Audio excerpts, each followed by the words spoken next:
प्रणाम गुरुजी। गुरुजी, जैसे हम सुनते हैं और सभी जगह बोलते हैं, ओशो ने भी कहा है कि जीवन व्यर्थ है। जीवन के में व्यर्थ का बोध हो गया तो सब मतलब तो फिर काफ़ी साधना आगे बढ़ सकती है। और वैसे भी दिखता है जीवन में सब कुछ व्यर्थ है। और वैसे कहते हैं कि महारास चल रहा है, जीवन मतलब एक रास है और ये प्रकृति का पूरा रास चल रहा है। तो मतलब इंसान क्या करे, मतलब इसको रास समझ के चले कि वो ये सोचे कि ये सब व्यर्थ है, जो कुछ अस्तित्वगत मतलब दिया गया है या दिया है जो भी। जीवन व्यर्थ है।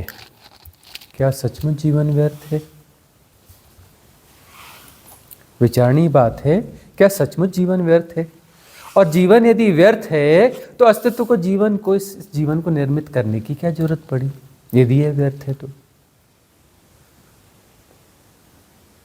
यदि यह व्यर्थ है तो इतना महारास करने की जरूरत क्या है? महारास और जीवन व्यर्थ है और महारास चल रहा है, जरूरत क्या है? महारास भी जो हो रहा है और जीवन भी व्यर्थ है। महारास भी हो रहा है और जीवन भी व्यर्थ है।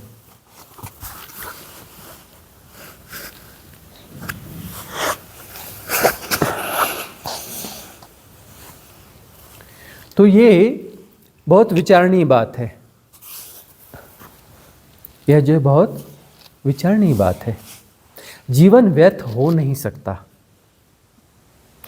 जीवन को जिस ढंग से हम जीने की कोशिश करते हैं उस ढंग में गड़बड़ी है।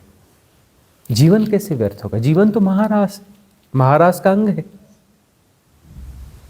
जीवन जो है महारास का अंग है, तो ये व्यर्थ हो कैसे सकता है? व्यर्थता यह है कि हमारे आकर्षण क्या है। व्यर्थता यह है कि हमारे आकर्षण क्या है, किस किस जगह पे हम आकर्षित हो रहे हैं। ये खिलौना नहीं है, बच्चे से ले लीजिए।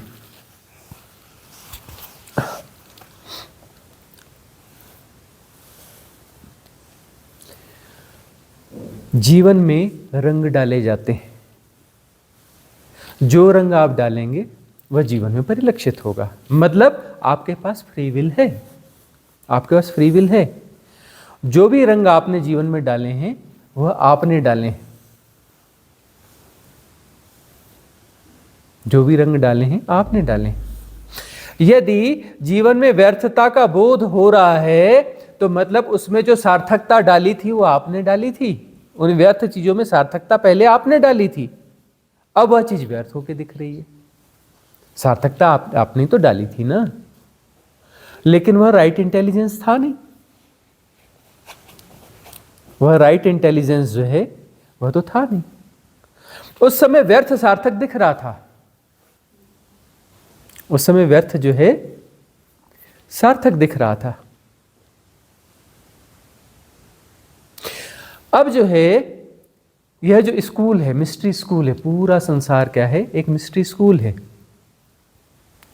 इसमें रहते रहते रहते रहते ये इंटेलिजेंस बढ़ रही है। इंटेलिजेंस बढ़ रही है, विजडम बढ़ रही है। इंटेलिजेंस क्या हो रही है? राइट इंटेलिजेंस में कन्वर्ट हो रही है। मतलब प्रज्ञा विकसित हो रही है। और प्रज्ञा से समझ में आ रहा है कि जो व्यर्थ की चीजें हैं हम उसमें इंपोज कर रहे थे कि यह सार्थक है। हम क्या इंपोज कर रहे थे? कि यह सार्थक है। सार्थकता क्या है? हम इंपोज करते हैं। इससे सार्थकता घटेगी। एक्चुअली सार्थकता है नहीं, सार्थकता भविष्य में आएगी। हम ऐसे कृत्यों को जस्टिफाई करते हैं जिससे हमें लगता है इसमें भविष्य में सार्थकता आएगी। लेकिन यदि होशपूर्ण जीवन है, यदि होशपूर्ण जीवन है तो क्या होगा? यह समझ विकसित होगी कि समय को हम पैदा कर रहे हैं, समय को हम जी रहे हैं, किसी भविष्य को पैदा कर रहे हैं, प्रतीक्षा को हम पैदा कर रहे हैं और एक्सरसाइज कर रहे हैं। Goal oriented exercise. यह करने से सार्थकता आएगी। सार्थकता का गोल है और सार्थकता फिर आती नहीं है, फलित नहीं होती। सार्थकता फलित नहीं होती, और यदि होश है तो पता चलेगा कि यह व्यर्थ हो रहा है, सार्थकता तो आई नहीं। ऐसे बहुत सारे प्रयास हम करते रहते हैं, बहुत सारे प्रयास करते रहते हैं। इसमें भी सार्थकता नहीं फली, ए में भी नहीं फली, बी में भी नहीं फली, सी में भी नहीं फली, डी में भी नहीं फली। तो यदि राइट विजडम है तो समझ में आ जाएगा कि ई में भी नहीं फलेगी, एफ में भी नहीं फलेगी, जी में भी नहीं फलेगी। चलो वहां नहीं से समझ में आया तो एफ में भी नहीं फलेगी, उससे आगे नहीं फलेगी, है ना। कहीं ना कहीं तो समझ में आएगा, कहीं ना कहीं तो समझ में आएगा कि सार्थकता फलित नहीं होने वाली है। तो जहां समझ में आएगा कि सार्थकता फलित होती ही नहीं है, सार्थकता कुछ होती ही नहीं है। सार्थकता का अर्थ क्या है? सार्थकता का अर्थ यह है कि कुछ चीजें निरर्थक हैं और कुछ चीजें सार्थक हैं। सार्थक और निरर्थक का सवाल नहीं है, व्यर्थ है। हमें समझना क्या है? व्यर्थ है। सार्थकता जो है, निरर्थकता और सार्थकता, ये दो अपोजिट डायरेक्शन है, दो डायमेंशन है। एक सार्थकता, एक निरर्थकता, और इससे ऊपर एक चीज है व्यर्थता। तो सार्थकता को हम इंपोज कर रहे हैं, मतलब निरर्थकता को भी हम इंपोज कर रहे हैं। तो ये द्वैत है, सार्थकता और निरर्थकता, है ना। तो ये जो खेल है सार्थक और निरर्थकता का तो जो खेल है, यह खेल व्यर्थ है कि कहीं हम किन्हीं परिस्थितियों की अनुकूलता में हम सार्थकता ढूंढ रहे हैं, किन्हीं परिस्थितियों की प्रतिकूलता में हम निरर्थकता को इंपोज कर रहे हैं, समझ रहे हैं। और राइट इंटेलिजेंस क्या है कि इसकी व्यर्थता पता चल जाए, इस सारे खेल, इस प्रक्रिया की जो हम खेल रहे हैं खुद। और अपना खेल यदि हम बंद कर दें, अपना खेल यदि हम बंद कर दें तो क्या होगा? जीवन में महारास उतरेगा। मतलब जो कॉस्मिक रिदम में तो महारास है ना।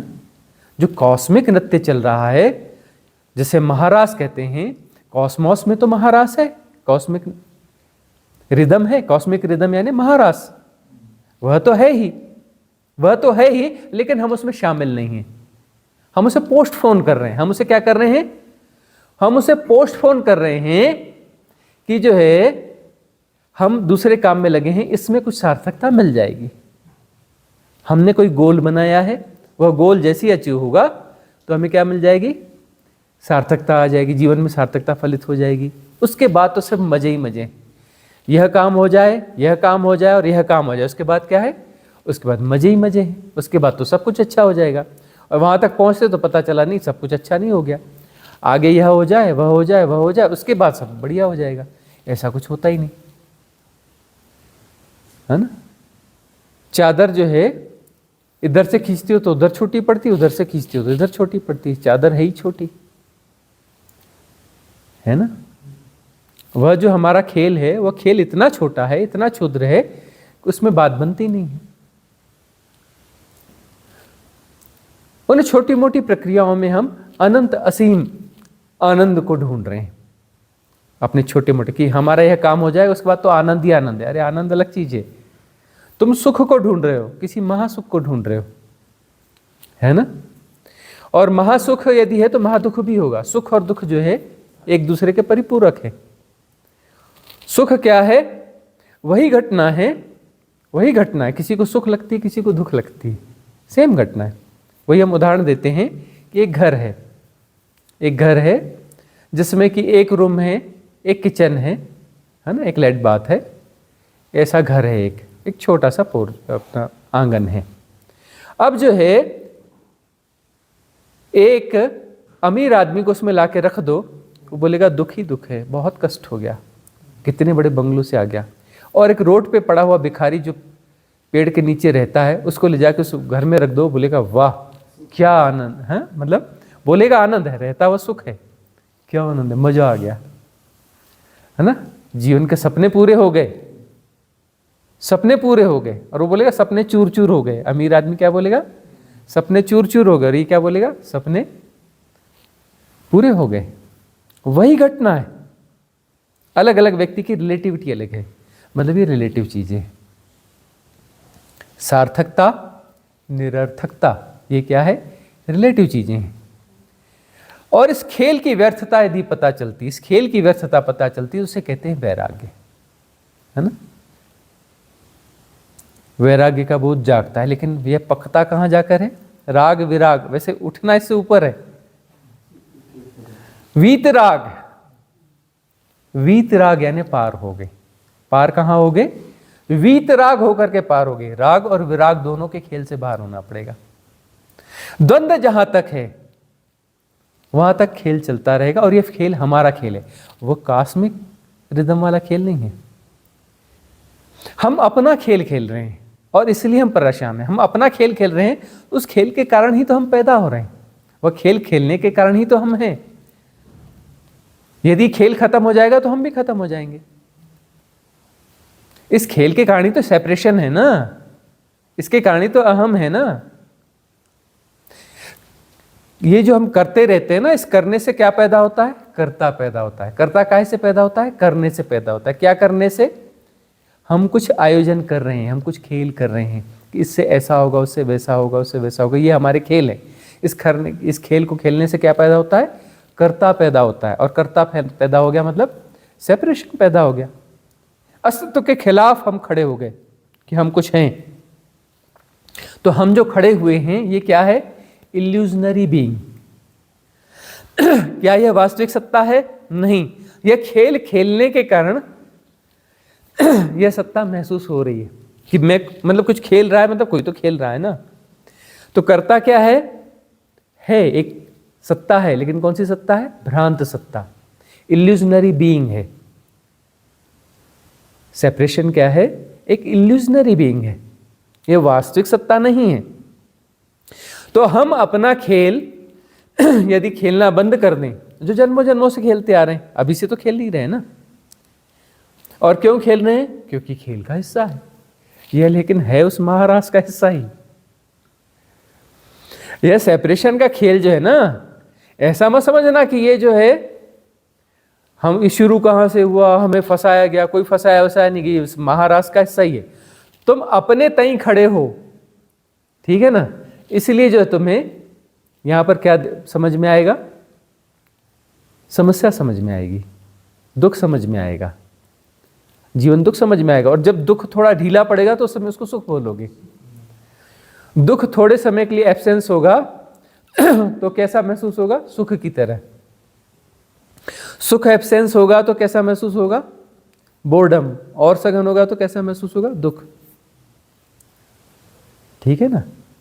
इस सबसे पार, सुख दुख के पार, वह है आनंद। आनंद मतलब एक्साइटमेंट नहीं।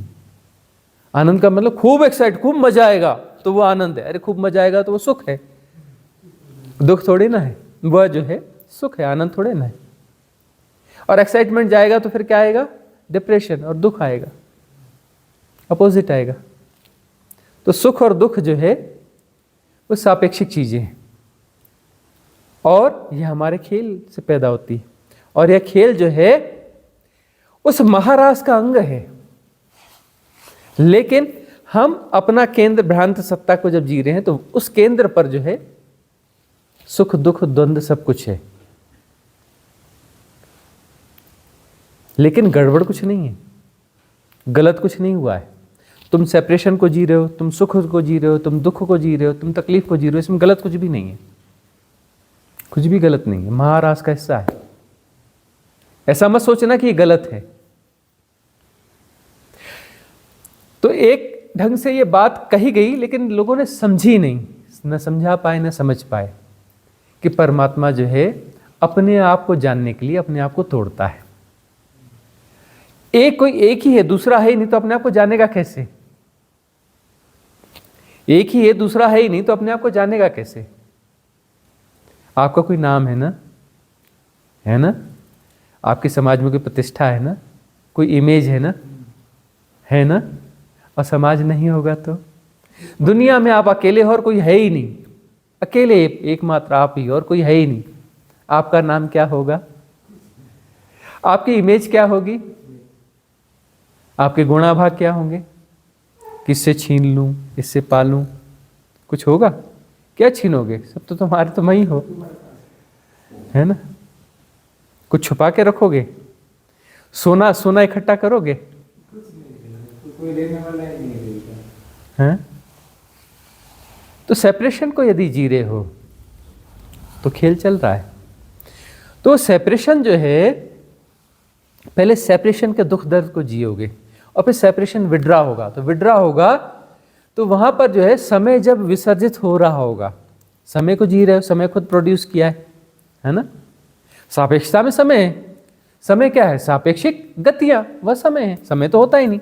सापेक्षताओं के बाहर निरपेक्षता में तो समय होता ही नहीं, ठीक है ना? तो सापेक्षता जैसे ही विसर्जित होगी, समय विसर्जित होगा।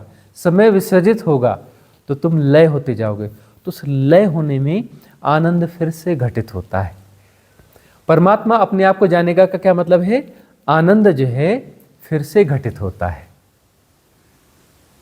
और आनंद जब घटित होता है तो वो एक अलग, एक फ्लावरिंग, एक अलग ही बात है। फूल जो है क्या? फूल का खिलना क्या है? आनंद है। फूल का खिलना क्या है? आनंद है। आनंद आया कैसे? वो जो है खाद पड़ी सड़ी वाली मिट्टी में अंकुर, वो दबा, वो फूटा, वो मरा, बीज मर गया ना? मर गया तो अंकुर फूटा। जब तक वो बीज है तो अंकुर कैसे फूटेगा? बीज जब फूटेगा, उसका खोल डिस्ट्रॉय होगा, मरेगा, तो उसमें से जीवन पैदा होगा। उसमें से फिर वो पैदा हुआ, बड़ा हुआ, ये हुआ, हवा तूफान सब झेला, बड़ा हुआ। फिर उसके बाद में उसमें फूल आया, कली आई, फिर फ्लावरिंग हुई, कली आई, फिर फ्लावरिंग हुई। तो ये फ्लावरिंग जो है, इस फ्लावरिंग का ही सारा रहस्य है। ये फ्लावरिंग ही बड़ी घटना है। इस फ्लावरिंग में जो है वह आनंद होता है। तो ये आनंद जो घटता है, मतलब इसको एक तरीके से कहा जाता है कि परमात्मा अपने आप को फिर से जान रहा है। परमात्मा अपने आप को फिर से जान रहा है। परमात्मा कहाँ है? कहीं नहीं है। परमात्मा कौन है? कोई नहीं है। कोई नहीं है, तब भी यह खेल है। और ये खेल कब शुरू हुआ? कभी नहीं शुरू हुआ, सदा से है, शाश्वत है, सनातन है। ये खेल सनातन है, शाश्वत है, सदा से है।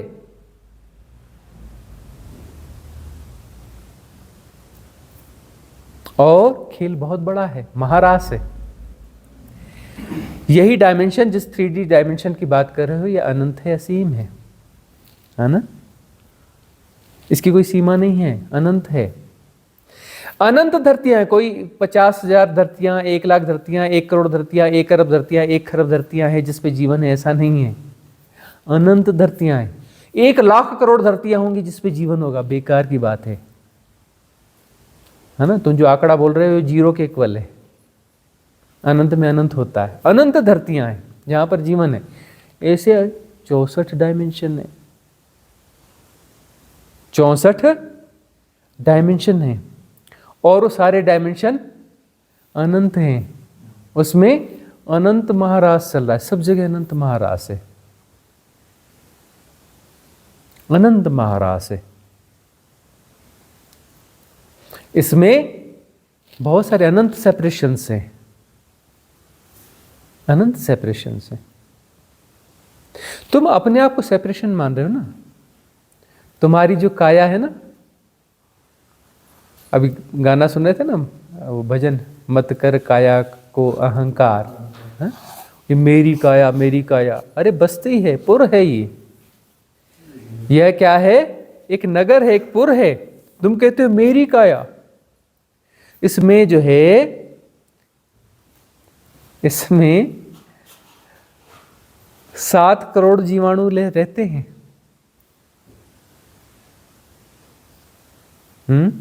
बहुत सारे bacteria, good bacteria, bad bacteria, बहुत सारे जीवाणु रहते हैं। 7 करोड़ जीवाणु रहते हैं। तुम कहते हो मेरा मेरा, रे इसमें 7 करोड़ और भी रह रहे हैं। सबकी सोल्स है अपनी अपनी। उनको हटा दो तो शरीर सड़ जाएगा। तुम कोई शरीर को चलाते नहीं हो, वो बैक्टीरिया, गुड बैक्टीरिया शरीर को चलाता है। गुड बैक्टीरिया जो है वो जगह जगह, स्किन में भी, इसमें भी है, नहीं तो ये सब सड़ जाए। कुछ ना कुछ प्रक्रियाएं करते रहते हैं, है ना? बहुत बड़ी मिस्ट्री है, बहुत बड़ा खेल है, महारास है, समझा नहीं जा सकता। कुछ चीजें अनफोल्ड हो गई, ठीक है, लेकिन कुछ ही हुई ना, अनंत चीजें हैं, कितना अनफोल्ड करोगे? इस विस्तार में क्या क्या अनफोल्ड करोगे? अनफोल्ड करने जैसा यह है कि यह विस्तार में क्या क्या रहस्य हैं, यह नहीं, महारहस्य कौन सा है कि वह टूटा ही नहीं है। दो है ही नहीं, एक ही है, वह टूटा ही नहीं कभी। यह जो है कहने की बात है कि उसने अपने आप को तोड़ा और फिर अपने आप को जान रहा है, लेकिन यह हमारी बुद्धि की के हिसाब से यह बात है। छोटी सी खोपड़ी को समझाना पड़ेगा, इसमें जो फंसी हुई हैं गांठें उसको खोलने के लिए इस प्रकार के उदाहरण दिए जा सकते हैं भाषा में, कुछ न कुछ काम करते हैं, लेकिन बात परिपूर्ण नहीं है। यह बात यह परिपूर्ण नहीं है कि उसने अपने आप को जानने के लिए थोड़ा, लेकिन कुछ इशारा हो जाता है, कुछ बात बनती भी है, और लेकिन टूटा ही नहीं है। असल बात तो यह है कि वो टूटा ही नहीं है। टूटा है फिर से जुड़ेगा ऐसा सवाल ही नहीं है। वह टूटे का इल्यूजन हो, माया क्रिएट हो रही है कि टूटा है, लेकिन वस्तुतः वह नहीं टूटा है। जाना क्या जाता है, हम तो कभी टूटे ही नहीं थे, हम तो कभी टूटे ही नहीं थे। जानकर क्या जानोगे कि हम जो है अपने आप को मान लेते हैं मैं यह हूं, मैं तो ये हूं ही नहीं, मैं क्या हूं, मैं तो वही हूं, तत्वमसि, सदा से वही हूं, तत्वमसि। जिस निश्चल तत्व की बात हो रही है वह तो मैं सदा से हूं, निश्चल तत्व हम जीवन मुक्ति, वह जो जीवन जो सेपरेशन का जीवन है उससे मुक्ति होगी निश्चल तत्व को जानकर। क्यों? क्योंकि अपने स्वरूप को जान लिया, जो तुम सदा से हो, सनातन काल से हो, है ना। तुम जो हो ही वही तुम जान लेते हो। तुम क्या जानते हो? वही जानते हो जो तुम हो। अभी तुम किसको जी रहे हो? जो तुम नहीं हो उसको जी रहे हो, माया को जी रहे हो। अभी तुम किसको जी रहे हो? माया को जी रहे हो। और माया का विसर्जन खुद को ही करना पड़ता है। कैसे करना पड़ता है? माया को क्रिएट करना बंद कर दोगे तो माया विसर्जित हो जाएगी। वह तो क्रिएट की जा रही है ना, प्रोसेस है ना। माया तो एक प्रोसेस है। प्रोसेस चल रही है तो माया चल रही है। प्रोसेस को विड्रा हो गई तो माया विड्रा हो गई, सेपरेशन विड्रा हो गया, खेल खत्म, पैसा हजम। साधना का प्रश्न है। हाँ, प्रणाम गुरुजी। कई बार आपके साथ जो कन्वर्सेशन हुआ है वो मैंने सुने हैं, तो उसमें आपने कहा है कि एक्सपीरियंसेस पे ध्यान नहीं देना है। जो एक्सपीरियंसेस आते हैं जाते हैं उन्हें जाने दीजिए। मगर मेरे साथ जो घटित हुआ है कि जब मैं साधना में नहीं आई थी उससे पहले भी मुझे आउट ऑफ बॉडी एक्सपीरियंसेस कई बार अनुभव हुए थे, लेकिन मैंने उन पर ध्यान नहीं दिया, तो बहुत ही इनिशियल स्टेज में होके चले जाते थे। फिर जब मुझे इसके बारे में पता चला और मैंने इस पर ध्यान दिया तो इन डेप्थ होने लगे वो एक्सपीरियंसेस। तो इसी तरह से दूसरा वाला अनंत नाथ जो आप बताते हैं, मुझे लगता है वो शायद बहुत पहले से मुझे सुनाई पड़ता था, लेकिन मुझे मालूम नहीं था वो है क्या चीज़ है। लेकिन जब कन्वर्सेशन होने लगा और आपके कन्वर्सेशन मैंने सुने, तो फिर जब मैंने उस पर ध्यान दिया तब मुझे शायद समझ आया कि वो अनहद नाथ है। तो मैंने देखा कि जैसे जैसे एक्सपीरियंसेस पे ध्यान मैंने देना शुरू किया तो मुझे लगता है कि वो प्रोग्रेस मेरी उसमें बढ़ती चली गई। और मुझे लगता है कि अगर हमें पता हो कि ये एक्सपीरियंसेस मेरे साथ हो रहे हैं तो वो हमारे लिए कहीं ना कहीं एक मोटिवेटर की तरह एक्ट करता है। तो उस केस में ध्यान न देना या देना क्या सही रहेगा, ये मेरा प्रश्न था। देखो माया कैसी होती है ना, माया कैसी होती है। साधना नाम है इनका ना, ये वही साधना है जो पिछले जन्मों में बड़ी अच्छी साधना करती थी। पिछले जन्म में बड़ी अच्छी साधिका थी, लेकिन माया के फांस में आ गई। लास्ट मौके में इसने कुछ ऐसे कॉज क्रिएट किए, कुछ ऐसे कारण क्रिएट किए कि फिर से स्कूल का बस्ता उठा लिया इसने। स्कूल का बस्ता इसे उठाना नहीं चाहिए था, लेकिन इसने फिर से स्कूल का बस्ता उठाया। और स्कूल का बस्ता उठाया तो देखो माया अब जाकर के इस उम्र में जाकर के अब इसे जो है वह स्थितियां फिर से रियलाइज हो रही हैं, उस जगह पे फिर वापस आके खड़ी हो रही है। अनुभव वो इसलिए हो रहे थे, उसे नॉर्मल अनुभव हो रहे थे कि ये सब हाँ नॉर्मल ही हो रहा है। क्यों? क्योंकि साधना पिछले जन्म में सघन साधना थी, अच्छी साधना थी। इसे हमने समझाया भी था, अटकना नहीं। लेकिन भूल गई, अटक गई, अटक गई, फिर भटक गई, भटक के फिर वापस आ गई, है ना। तो अब सवाल ये उठता है कि उसके लिए फिर से यह इतना सब कुछ होता है। स्वामी विवेकानंद के जीवन में भी ऐसी घटनाएं, उनको जो है रात में सोते थे तो जो है बड़ा सा प्रकाश का पुंज आता था, फिर वो संघनित होकर एक छोटा सा पॉइंट बनता था, विसर्जित हो जाता था, फिर नींद आ जाती थी। तो वो अपना वो नॉर्मल घटना थी। बोले तो सबको होता होगा, जो नॉर्मल घटना है ना, सब कोई सोते हैं, सबको होता होगा। ऐसे कुछ कुछ अनुभव होते थे तो सबको, ये तो हर मनुष्य को होता होगा, लेकिन हर मनुष्य को नहीं होता। लेकिन उनको जो है रामकृष्ण परमहंस के पास जब गए, वहां टिके, तब जाकर के समझ में आया कि सबको नहीं होता, ये मुझे हो रहा है, और ये ऐसा ऐसा है, और आगे की बाधाएं क्या क्या हैं, है ना, अटकाव कहाँ है। उन्होंने तुरंत जो है ग्लिम्स भी दिया। उनके प्रश्न बड़े सटीक हुआ करते थे ना, एकदम खड़े प्रश्न हुआ करते थे, क्योंकि वो पिछले जन्म में जरा से कारण से अटके हुए थे, जरा से कारण से अटके हुए थे। तो उन्हें जो है ग्लिम्स दिया रामकृष्ण परमहंस ने, और वो ग्लिम्स दिया, और उसके बाद में उनकी साधना में फिर अलग गति आई, एक अलग तल आया। तो माया देखो फिर से कैसे फंसा लेती है। उस चीज को, चीजें घट भी रही हैं, लेकिन यह समझना कि हम इन चीजों से पार हो गए हैं और यह है, इसके लिए फिर से उनको सद्गुरु की जरूरत पड़ती है।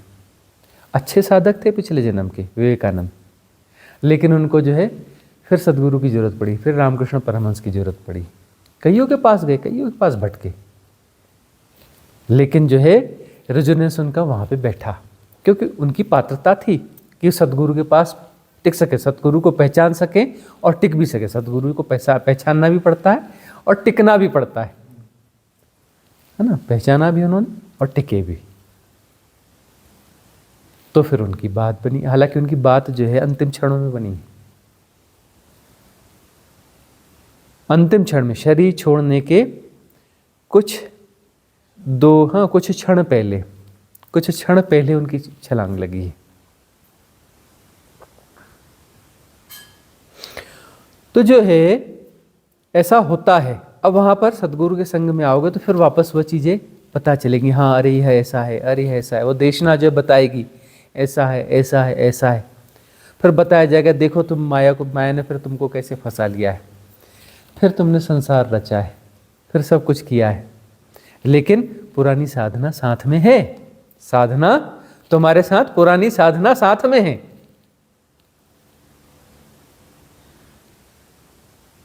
और फिर से वही गलती मत करना, फिर मत अटक जाना।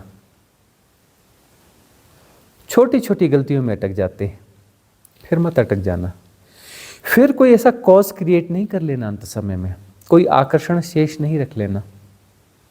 कुछ आकर्षण है तो ठोक बजा लो उनको भीतर, उसको ठीक से देखो और निर्जरा करो उसके गोल गोल चक्कर में उलझो मत, गोल गोल चक्कर में उसको उलझो मत, उसकी निर्जरा कर लो। भीतर वो उमगते हैं, तटस्थ भाव से उन्हें जानते रहो, कूटस्थ रहो और तटस्थ भाव से उसे जानते रहो।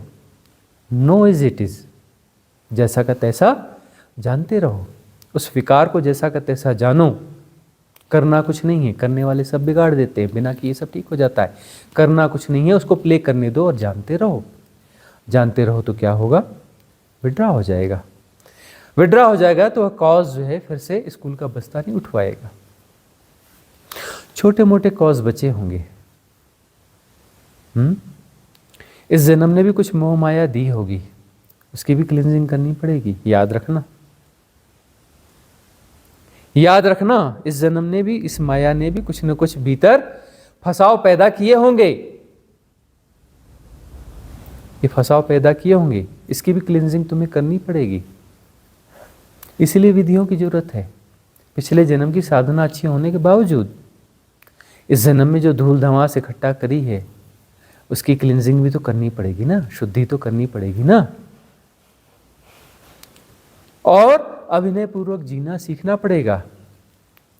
क्रिएट कर लिया है ना परिवार, ये वो सब कुछ, उसमें अभिनय पूर्वक जीते रहना, अभिनय पूर्वक जीना। अभिनय पूर्वक जियोगी तो जो है प्रेमपूर्ण हो पाओगे। अभी मोहपूर्ण हो, अभी क्या हो, मोहपूर्ण हो। होना कैसा है, प्रेमपूर्ण होना है, तो प्रेमपूर्ण हो जाओ, मोहपूर्ण मत हो। मोह में सिर्फ वही दिखते हैं जो अपने नियर एंड डियर्स हैं, वह उनके प्रति ज्यादा आकर्षण होता है। ठीक है ना, उस मोह को पहचानना और व्यवहारिक सत्यों के हिसाब से वैसा करना भी पड़ता है, वह करते भी रहना, लेकिन अभिनय पूर्वक। ठीक है ना, और इंटेंस साधना को चलने देना।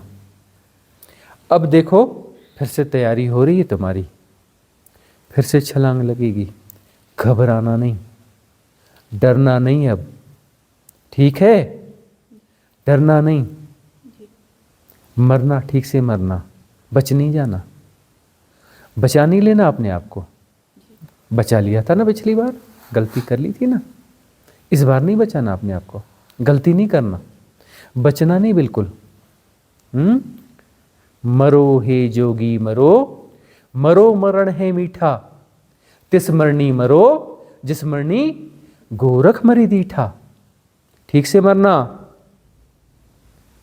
ठीक से मरना। सार्थकता वाली बात थी ना, जीवन में आनंद फलित होगा, नहीं नहीं नहीं, ऐसे जीवन में, इस जीवन में, जिस जीवन को हम क्रिएट कर रहे हैं, अपना जीवन, हमारा जीवन, उस हमारे जीवन में सार्थकता नहीं फलित होती है। महाजीवन है ना, महाजीवन। महाजीवन कब होगा, जब ये सेपरेशन विड्रॉ होगा। तो क्या होगा, जिस मरने से जग डरे मेरो मन आनंद, जिस मरने से जग डरे मेरो मन आनंद, कब मरी हों कब भेंटी हों पूर्ण परमानंद। जब ठीक से मरोगे तब भेंट होगी पूर्ण परमानंद से। भेंट कैसी होगी, उसमें जाके लय हो जाओगे, दूसरा बचेगा ही नहीं, तुम ही बचोगे, कोई दूसरा बचेगा ही नहीं। वहां जो है पूर्ण परमानंद घटेगा। तो जो मोह माया अभी क्रिएट करी है ना, तुमने भी करी है, ऐसी एकता ने भी करी है इस जन्म में। सेम सेम कहानी है तुम दोनों की, सेम सेम कहानी है। तो अब इस जन्म की मोह माया कुछ थोड़ी फंसा रही है फिर से, और साधना पिछले जन्मों की बहुत अच्छी है, बहुत अच्छी साधना है, लेकिन इस जन्म की मोह माया फिर फंसा रही है कि थोड़ा यह थोड़ा यह। अरे कौन कह रहा है मत करो, वो तो होगा, घट रहा है ना, अपने से हो रहा है, जानते रहो। कौन कह रहा है घर छोड़ के भागो, कौन कह रहा है कि बच्चों की शादी नहीं करना, कौन कह रहा है कि बच्चों को नहीं पालना, कौन कह रहा है। अभिनय पूर्वक सहजता पूर्वक घटने दो। उस महाराज में अरे बच्चा पल रहा है अपने से, उसके साथ हम हैं, हम प्ले में हैं, आनंद, वह आनंद हो जाएगा। बच्चा पल रहा है, जाना जा रहा है, उसमें ये शरीर भी इन्वॉल्व है बच्चे को पालने में, वह आनंद है, वह तो आनंद है ना। उसकी सारी प्रक्रियाएं होंगी, व्यवहारिक सत्यों के हिसाब से होंगी, वो सब आनंद है। जो भी हो रहा है सब आनंद है, अच्छे बुरे का सवाल नहीं है। अच्छा बुरा क्या होता है, सब लेसन्स है, तोड़ने के लिए हमें ना, हमें तोड़ने के लिए, हमें टूटना है ना। टूट टूट के मरेंगे ना, ठीक से टूटेंगे तभी तो ना मरेंगे। रक्त बीज है ना, एक बूंद भी गिर गई नीचे, कॉज क्रिएट हो गया, वापस पैदा हो जाएगा। कौन सा राक्षस, हाँ क्या, रक्त बीज फिर से पैदा हो जाएगा। हाँ, तो सजग रहना है, सजगता को बढ़ाना है और अभिनय पूर्वक जीना है। मोह नहीं, मोह जो है माया का बहुत बड़ा अस्त्र है, याद रखना। मोह माया इसलिए नहीं कहते बार मोह माया, मोह माया। अरे मोह से माया बनती है, किसी से भी मोह पालोगे माया बनेगी, है ना। सदगुरु से भी जुड़े रहना, लेकिन मोह नहीं पालना, ठीक है ना। सदगुरु के प्रेम में रहना, सदगुरु के मोह में नहीं रहना। याद रखना, मोह और प्रेम में फर्क है, याद रखना। मोहग्रस्तता अलग चीज है, प्रेम होना अलग चीज है। मोह में तुम कुछ अपेक्षाएं करोगे, प्रेम में तुम्हारी कोई अपेक्षा नहीं होगी, सिर्फ सरेंडर होगा, सिर्फ सरेंडर होगा। तुम अपेक्षाएं कर रहे हो मतलब मोह में पड़ रहे हो। मोह कहीं भी आ सकता है, माया कहीं भी अपना पसारा फैला सकती है, याद रखना। माया महाठगिनी है ना, माया महाठगिनी। आश्रमों में जाके देख लो ना, वहां पर भी तो माया के खेल है ना, वहां भी पैदा हो ही जाते हैं, आगे पीछे पैदा हो जाते हैं ना। मोहग्रस्त मत होना, प्रेम पूर्ण होना, माया से ठगा मत जाना। बार बार ठगा जाते हो तो इतना सारा कुछ साधना कर लेते हो, सब कुछ कर लेते हो, अंतिम क्षण में माया फिर ठग लेती है, ठग लेती है, फिर स्कूल का बस्ता पकड़ा देती है। तुम स्कूल का बस्ता पकड़ के फिर आ जाते हो A for apple, B for boy करने के लिए। फिर लंबा समय लगता है उन सारी चीजों को समझने के लिए, फिर लंबा समय लगता है।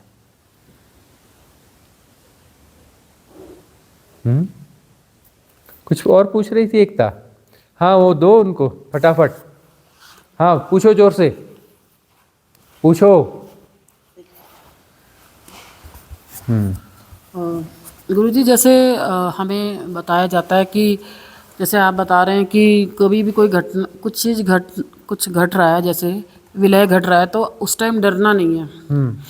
और ओशो बताते थे, ओशो या पता नहीं किसका वो था, कि मनुष्य के अंदर 3 इनबिल्ट जो सबसे बड़े विकार हैं वो हैं दुख, भय और क्रोध। भय हमारे अंदर इनबिल्ट है। अब हमारे साथ कुछ ऐसी घटना होती है जिसमें कि हमारा अब जो शरीर जा रहा है या जो भी कुछ हो रहा है, तो उसमें भय लगना तो एक स्वाभाविक सब हो जाता है।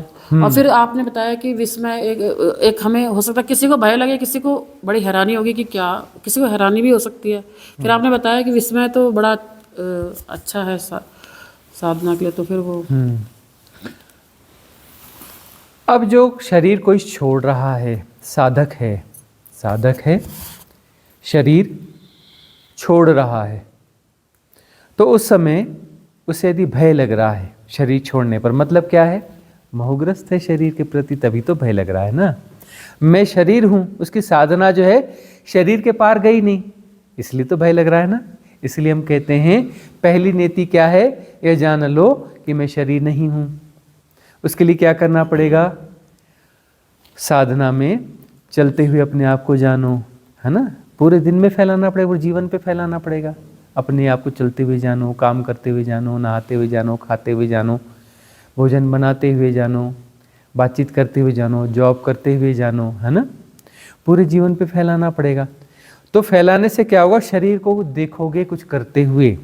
जब लगातार शरीर को कुछ करते हुए देखते हो तो मतलब पता चलता है कि शरीर एक्टिव है, लेकिन मैं शरीर नहीं हूँ। शरीर से कुछ हो रहा है, लेकिन मैं जिसको जानने वाला हूँ, मैं शरीर नहीं हूँ। फिर मन जो है, मन अभी पागल मन है, फिर मन को, पागल मन को जानते रहोगे तो उसका पागलपन क्या हो जाएगा, विसर्जित हो जाएगा। फिर मन का उपयोग होगा, मन का उपयोग करोगे तो फिर उपयोग करने वाला जानेगा कि मन एक मशीन है, उपयोगिता है, मैं मन नहीं हूँ, मैंने मतलब मन नहीं हूँ, मैं हट जाएगा। फिर क्या, नहीं हूँ, गुरुजी नहीं हूँ आ जाएगा, आत्मा आके फंस जाएगी, आत्मा फंस जाएगी। इस लोक में नहीं जन्मोगे, ऊपर के लोक में जन्मोगे, ऊपर जाके फंसोगे, यहाँ नहीं फंसोगे। कहाँ फंसोगे, ऊपर जाकर फंसोगे। फिर जो है उस हुंकार को अपनी देखते रहना, भीतर कहीं सूक्ष्म तल पे कहीं उस हुंकार को देखते रहना।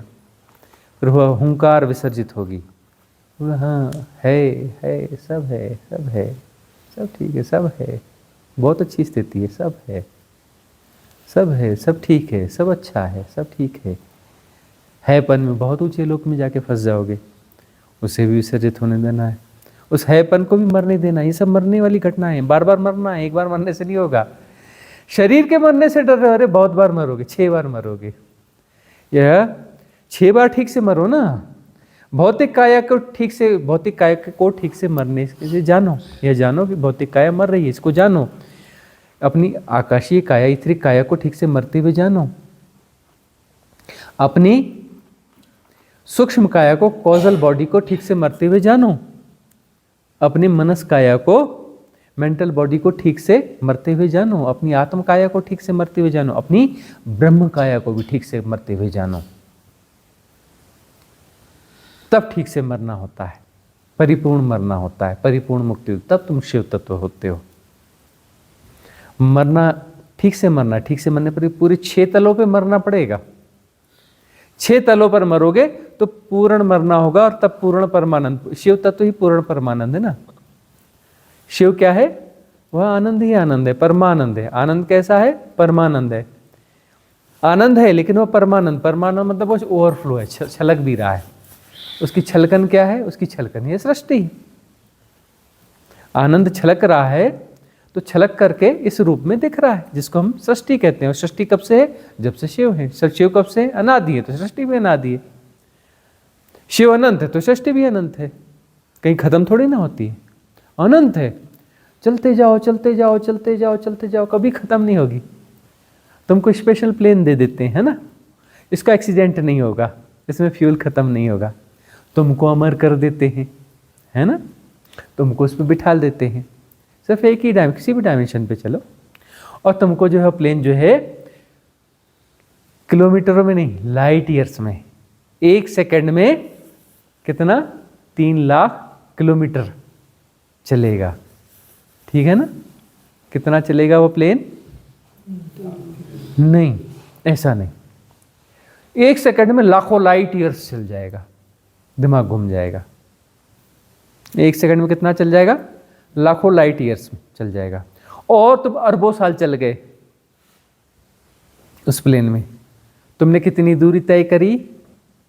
0, 0, कोई वैल्यू ही नहीं है। इतनी सी दूरी का क्या वैल्यू होगा? क्योंकि वो अनंत है। वह क्या है? अनंत है। तो सृष्टि क्या है? सृष्टि भी अनंत है, शिव भी अनंत है। क्योंकि दोनों दो है ही नहीं, टूटे ही नहीं है, ये तो समझो ना, एक ही है ना। और टूटने की भ्रांति है, टूटा है ही नहीं। ये ब्रह्मांड पैदा होते हैं, नष्ट होते हैं। ब्रह्मांड तो छोटी मोटी घटनाएं है ना, ऐसे अनंत ब्रह्मांड है जो पैदा होते हैं, नष्ट होते रहते हैं। ब्रह्मांड बहुत छोटी घटना है, बहुत छोटी घटना है ना। ये छोटी मोटी क्या कह रहे हैं? तो भाषा में छोटी मोटी कह रहे हैं। सब इस खोपड़ी को समझाने, छोटी बड़ी क्या होती है, छोटा बड़ा सब क्या है? कुछ नहीं है, मन के खेल है। क्या छोटा क्या बड़ा? बड़ा दिख रहा है ना, मल्टीवर्स बहुत बड़ा होता है, कोई बड़ा बड़ा नहीं होता। वो अगले वर्ष का छोटा सा अणु के बराबर होता है।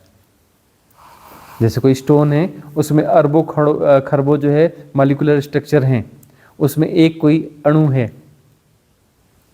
उतनी वैल्यू तुम्हारे मल्टीवर्स की आगे वाले वर्ष में, उस वर्ष की वैल्यू जो है आगे वाले वर्ष में एक अणु के बराबर है। ऐसे ही है, ऐसे अनंत है, अनंत है। इसी 3D की बात कर रहे हैं।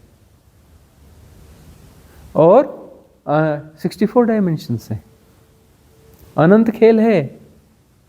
यह क्या है? अनंत खेल है, और उस अनंत का खेल है, और ये टूटा ही नहीं है। उस शिव का ही खेल है। शिव ही शक्ति, शिव का ओवरफ्लो शक्ति है ना। और शिव शक्ति दोनों अलग अलग नहीं है, वही है, उसके होने का ढंग है ना।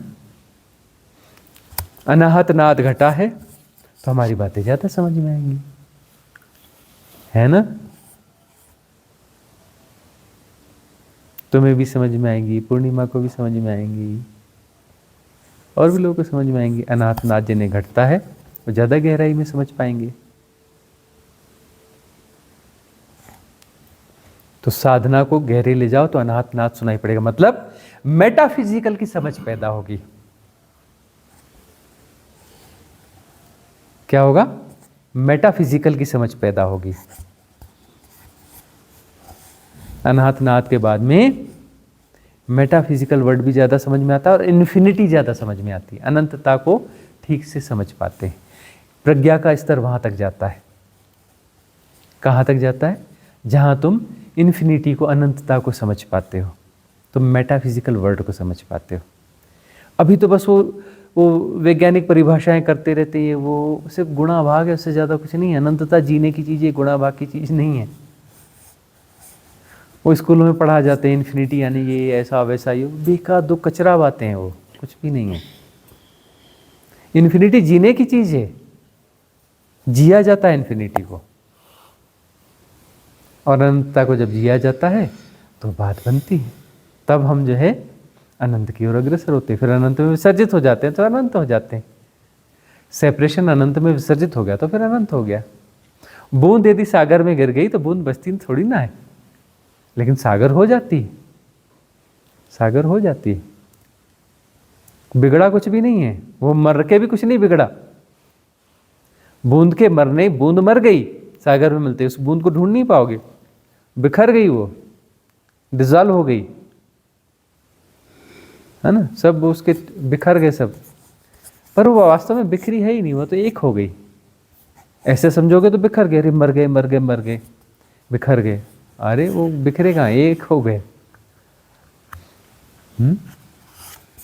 सेपरेशन को बचाए रखने की बड़ी बड़ी गजब की ललक होती है कि सेपरेशन को किसी न किसी तल पे तो बचाया जाए। अरे इस तल पे जाने दो, उस तल पे जाने दो, इस तल पे जाने दो, किसी न किसी तल पे तो बचाया जाए। गुरुजी कहीं ना कहीं तो हम बचेंगे ना। यदि हम नहीं बचेंगे तो मतलब क्या है फिर इस साधना का? पूछते हैं ना कुछ लोग ऐसे। अरे मैं तो खुश हूं भाई, नहीं हमको तो ऐसे ही अच्छा है, फिर से जन्म हो जाए क्या बुराई, अच्छा है तो ठीक है, माया मोह को जीते रहो, दुख को झेलते रहो, सार्थकता को ढूंढते रहो जो कभी नहीं मिलती। क्या बोलते हैं, एक लॉलीपॉप है ना, उसको क्या बोलते हैं? शेख चिल्ली का सपना जो कभी पूरा नहीं होता। और क्या बोलते हैं? हाइपोथेसिस, जो हमेशा हाइपोथेसिस रहती है। एक ऐसी हाइपोथेसिस जो हमेशा हाइपोथेसिस रहती है।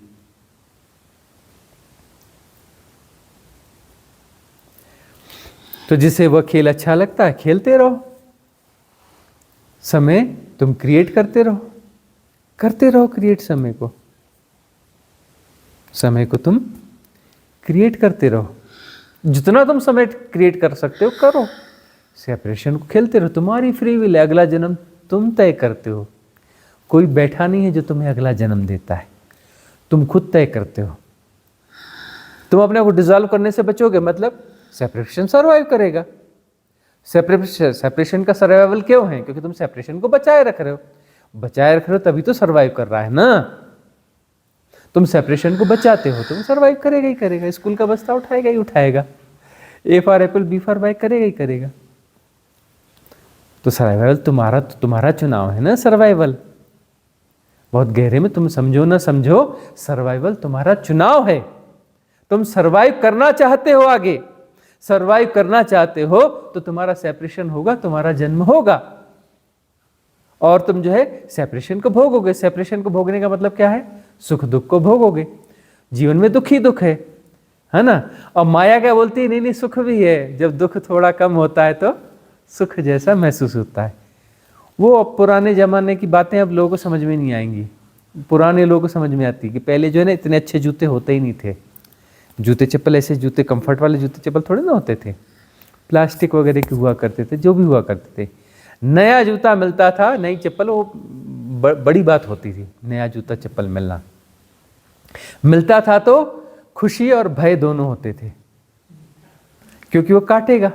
नया जूता पहनोगे तो पहले वो एडजस्ट होगा ना, वो उसके फिनिशिंग उतनी प्रॉपर होती नहीं थी, तो जहाँ से प्रॉपर नहीं होगी वहाँ पर छिलेगा, चलते चलते छिलेगा तो दुख देगा, और वहाँ पर जहाँ छिला हुआ है वहीं पर बार बार रगड़ पड़ती रहेगी।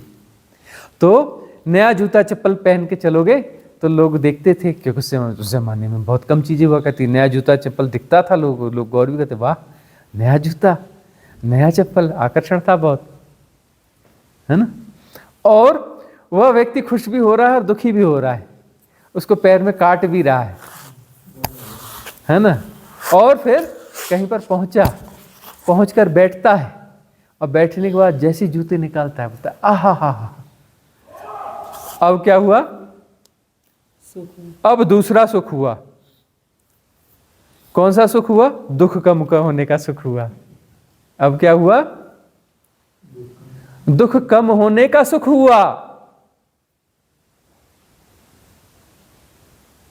मतलब कैसा माया जाल है ये, कैसा माया जाल है। खुद ही क्रिएटेड किया हुआ है, कोई माया क्रिएट विरेट नहीं करता है ना। तुमने खुद ने किया है। नहीं जी मैंने नहीं किया, वो किसी शिव ने किया है। अरे तुम ही तो शिव हो, कौन तो शिव है। जब शिव तत्व में समाहित हो गए ना, तब समझ में आएगा कि मैंने ही क्रिएट किया है, क्योंकि मैं ही तो शिव हूं, कोई दूसरा है कहां। तो जाल तो ये अपना जो है माया जाल तो मेरा ही खेल है ना, मेरी होने का ढंग है ना। इसमें गड़बड़ी कुछ भी नहीं है। ले कौन नहीं। तो खेल पूरा कब होगा? खेल तो खेला जा रहा है। यह खेल ऐसा है जो पूरा हो जाता है फिर भी अधूरा रहता है। क्यों? नहीं, जैसे कोई एक सेपरेशन डिसॉल्व हुआ तो क्या घटा? पूरे अस्तित्व में क्या घटा? परमानंद घटा। पूरे अस्तित्व में घटा। पूरे अस्तित्व की चेतना ऊपर उठेगी। कोई बुद्धत्व को, कैवल्य को, परम ज्ञान को उपलब्ध हुआ तो पूरे अस्तित्व की चेतना ऊपर उठेगी, है ना।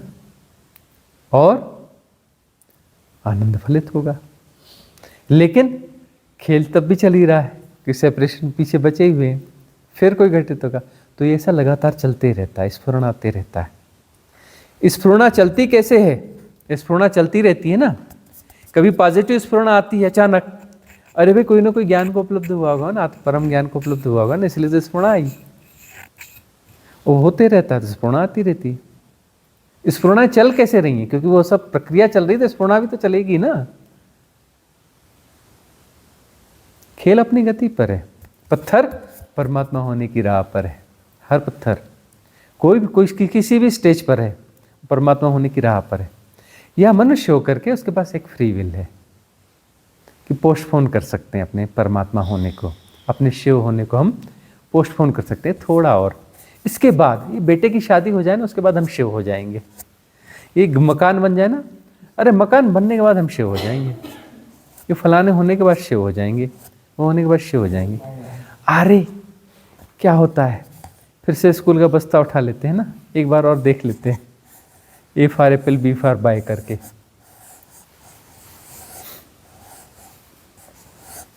चलता रहता है ऐसा। तो खेल जो है हमारे ही खेल है और हमारा ही निर्णय है इसमें।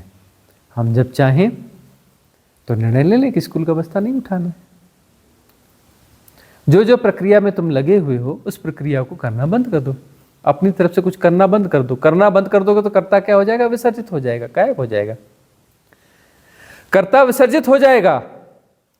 करने से कर्ता पैदा होता है। तुम कुछ न करो तो सारी माया अपने आप विसर्जित हो जाती। करने से माया पैदा होती है, न करो तो माया गायब। तुम कुछ खुद करना चाहते हो। क्या करना चाहते हो? तुम माया को सृजित करना चाहते हो। अरे नहीं, इसमें सुख छुपा होगा। माया तुम ही तो सृजित कर रहे हो।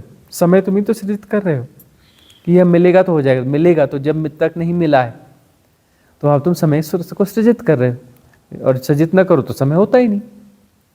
समय नाम की तो कोई चीज होती ही नहीं है। तुम खुद सृजित करते हो, है ना। तुम खुद सृजित करते हो।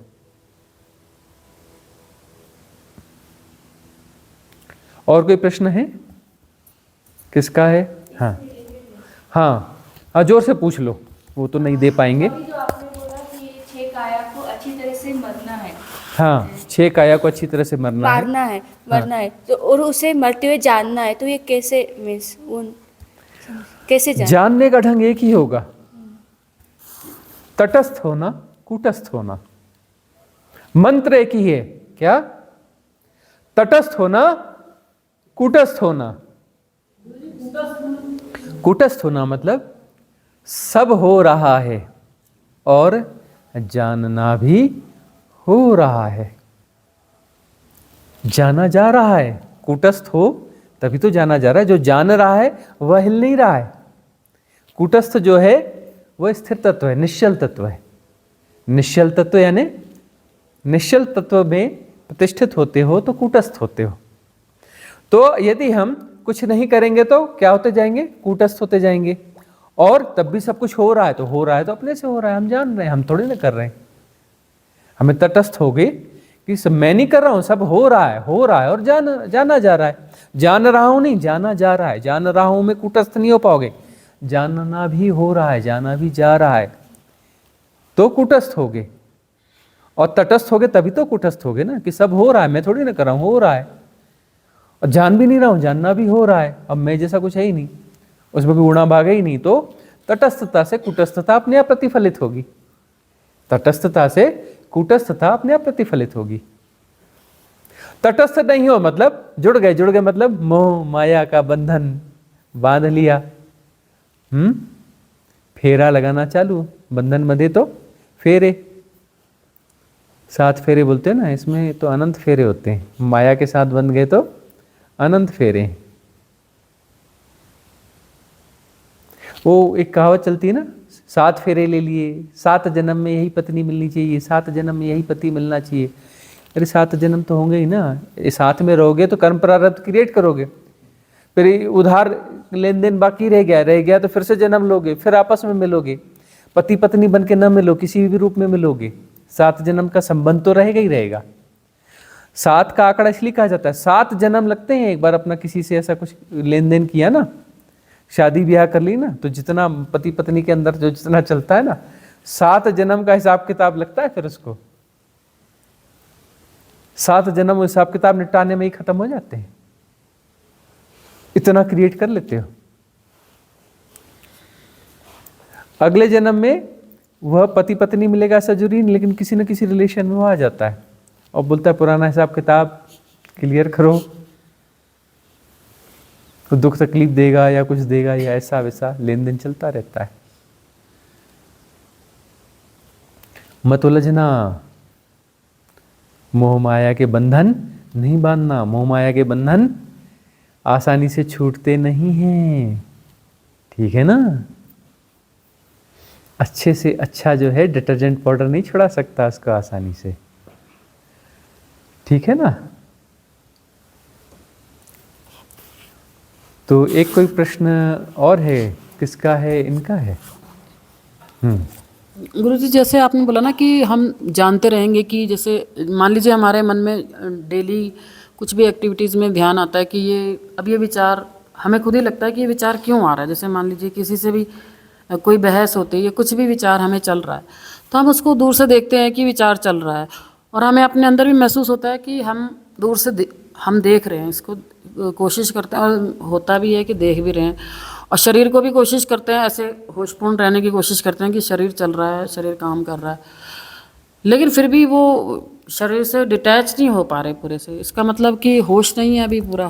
बस साधना को आगे बढ़ाओ। इतना हो रहा है उसके लिए धन्यवाद भाव आया कि इतना हो रहा है, धन्यवाद भाव आया कि यहाँ तक भी हुई ये गति, है ना। तो धन्यवाद भाव रखो और साधना को पुष्ट करो। मतलब जो भी चीज़ ये है कि ऐसे अलग तटस्थ देखो, तो वो तटस्थ देखते हैं, लेकिन वो होगा, धीरे धीरे होगा। धैर्य रखो, पेशेंस, सब्र। सबूरी का फल मीठा होता है ना। वो श्रद्धा और अनुभव में सबूरी। नहीं आ रहा, दिख रहा है कि अलग है। हाँ, तो धैर्य रखो, है ना।